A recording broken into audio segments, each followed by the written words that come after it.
نحمده ونصلي على رسوله الكريم أما بعد أحسن الكلام كلام الله وأحسن الهدي هدي محمد صلى الله عليه وسلم.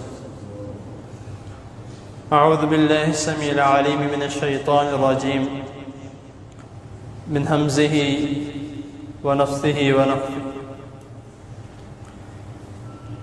إن أول بيت وضع للناس للذي ببكة مباركا وهدى للعالمين. صدق الله العظيم. حضرات محترم، باب المساجد، مساجد کا بیان، مساجد کے آداب، مساجد کا احترام آپ کے سامنے اختصار کے ساتھ بیان کیا جا رہا ہے۔ شکر اللہ کا الحمدللہ جتنا شکر ادا کیا جائے کم ہے کہ روز اللہ تعالیٰ کی توفیق سے کوئی نہ کوئی نئی بات، نیا حکم سیکھنے کو اور سکھانے کو ملتا۔ اللہ تعالیٰ کا شکر ادا کرنا چاہیے کہ اللہ تعالیٰ نے ہمیں توفیق دی ہے کہ ہم نماز پڑھنے کے لیے آتے ہیں اور اللہ اور اس کے رسول صلی اللہ علیہ وسلم کی بات سنتے ہیں۔ آج کا جو ہمارا سبق ہے وہ تھوڑا سا تفصیلی ہے، لیکن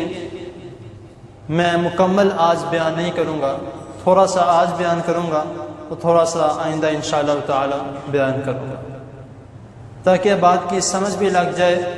اور وقت بھی زیادہ نہ لگے۔ سب سے پہلی بات تو یہ ہے کہ جو مساجد جن میں ہم نماز پڑھتے ہیں، اللہ تعالیٰ کی عبادت کرتے ہیں، ذکر و اذکار کرتے ہیں، تسبیحات کرتے ہیں، یہ وجود میں کیسے آئیں؟ سب سے پہلی مسجد کون سی ہے اور سب سے پہلی مسجد کس نے بنائی؟ سب سے پہلی مسجد کس نے بنائی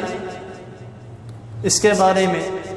اور اس کے بعد دوسرے نمبر پہ کون سی مسجد بنی اس کے بارے میں کل بیان کروں گا انشاءاللہ تعالی۔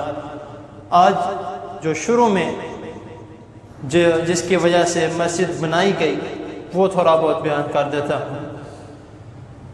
کہ آپ قرآن مجید کی تلاوت کرتے ہیں اور ایک جو بہت ہی مشہور اور ہم اکثر بیان کرتے ہوئے سنتے ہیں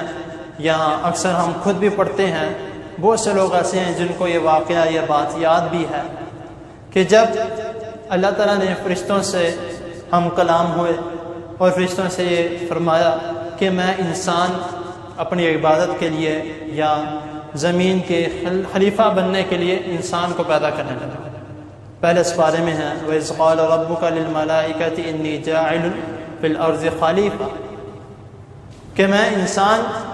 یعنی کہ ایک اپنا بندہ پیدا کرنے لگا ہوں جو میرے عبادت کرے گا اور زمین پہ جا کر خلافت کرے گا،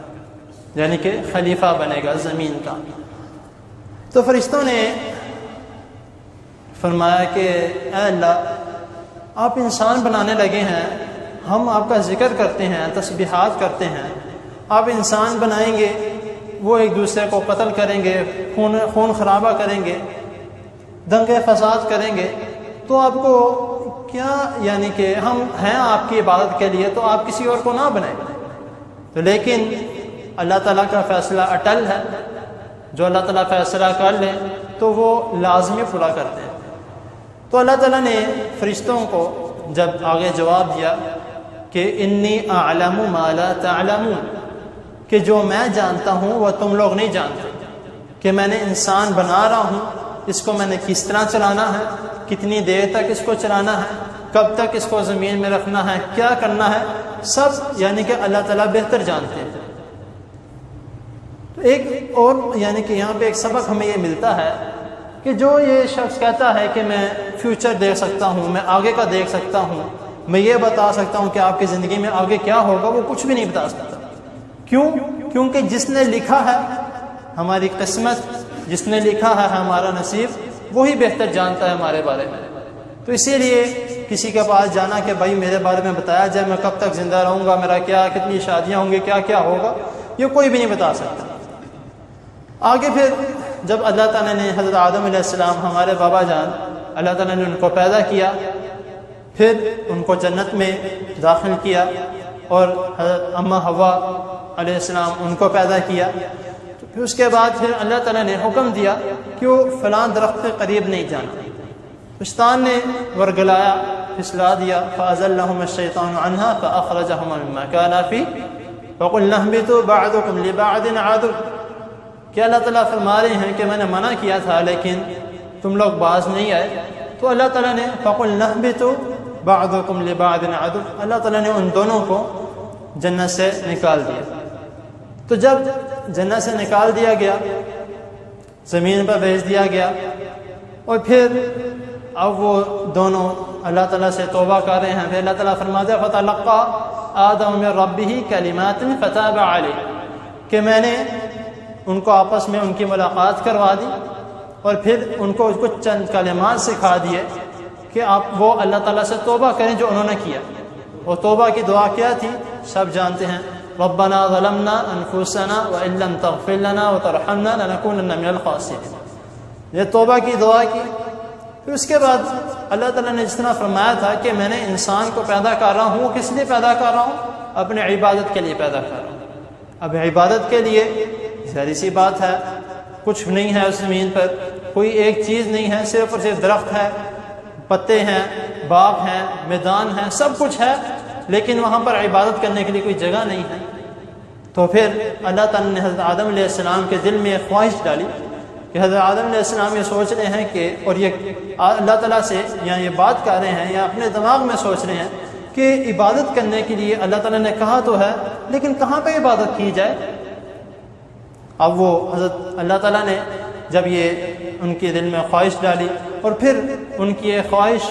اللہ تعالیٰ نے قبول کی، تو پھر حضرت جبرائیل علیہ السلام کو بھیجا گیا، اور پھر حضرت آدم علیہ السلام کو وہ جگہ دکھائی گئی جہاں پہ انہوں نے اپنے عبادت کے لیے جگہ بنانی۔ تو یہ ایک یعنی کہ طریقہ کار جو اللہ تعالیٰ نے پورا نظام بنایا، یہ ہم نہیں سوچ سکتے کہ اللہ تعالیٰ نے کس طرح کیا، کیا کیا، کس طرح کیا ہوگا، یہ ہم نہیں سوچ سکتے۔ جو اللہ تعالیٰ نے قرآن جن میں فرما دیا بس اسی کے مطابق چلی جائیں اور اللہ تعالیٰ کی شان بیان کرتے جائیں، کیونکہ یہ ہم اس کے بارے میں نہیں کچھ کر سکتے کہ اللہ تعالیٰ نے ایسے کیا تو کس طرح کیا ہوگا، ایسے کیا تو کس طرح کیا ہوگا، اس کے بارے میں ہم نہیں یعنی کہ جان سکتے یا سوچ سکتے۔ اللہ تعالیٰ جو کچھ کر سکتے ہیں سب کچھ کر سکتے ہیں، کوئی چیز اللہ تعالیٰ سے چھپی ہوئی نہیں ہے، یا کوئی کام ایسا نہیں ہے جو اللہ تعالیٰ نہیں کر سکتے۔ تو آگے مسجد کون سی بنائی گئی، کہاں پہ بنائی گئی، کیسے بنائی گئی، اور اس کی دلیل کیا ہے، دوسری مسجد کون سی بنائی گئی، وہ جس طرح میں نے شروع میں کہا کہ وہ انشاءاللہ تعالیٰ آئندہ بیان کیا جائے گا۔ تو اللہ تعالیٰ کی حضور دعا ہے اللہ تعالیٰ ہمیں جو سنا ہے اس کو سمجھنے کی اور اس پر عمل کرنے کی توفیق عطا فرمائے۔ جزاکم اللہ۔